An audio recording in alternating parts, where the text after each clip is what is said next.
আমরা সদস্য হোক, আমরা সদস্য করে নিব। আর আমরা জানি পুরান ঢাকা রিপোর্টার্স ইউনিটি শুধু একটি থানা নিয়ে কাজ করে না, টোটালি পুরান ঢাকা রিপোর্টার্স ইউনিটি 10টি থানা নিয়ে কাজ করে। তো আমাদের সদস্য সংখ্যা কম, কিন্তু শূন্য গোয়াল যেরকম ভালো দুষ্ট গোয়ালের থেকে আমরা শূন্য গোয়াল নিয়ে এগিয়ে যাচ্ছি।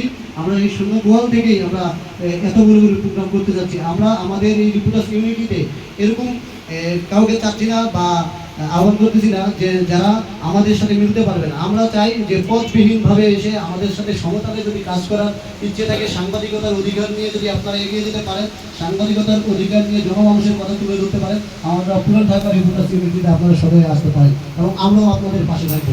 আশেপাশে যতগুলি সাংবাদিক সংগঠন আছে সকলেই আমাদের বন্ধু, কেউ আমাদের শত্রু নয়। তো আমরা সবার সাথেই থাকতে চাই, সবার পাশেই থাকতে চাই। আমাদের মাঝে কিছুক্ষণ মধ্যে ফরিদুদ্দিন আহমেদ জুয়েল বিশিষ্ট সমাজসেবক ও তিনি আমাদের মাঝে উপস্থিত হবেন। তো আপাতত আমরা অনুষ্ঠানটি পরিচালনা করে যাচ্ছি, আলোচনা সভাটি করে যাচ্ছি এবং আমাদের মাঝে এই মুহূর্তে আমাদের পুরান ঢাকা রিপোর্টার্স ইউনিটি যিনি হাস্যোজ্জ্বল ব্যক্তিত্ব, যার চেহারাটি অনেকেই দেখে থাকেন অনেক জায়গায়, তিনি আমাদের সঞ্জয় পদক দাদা এসএম মিডিয়া, তিনি আমাদের মাঝে কিছু বলার জন্য আপনাদেরকে আহ্বান করছি।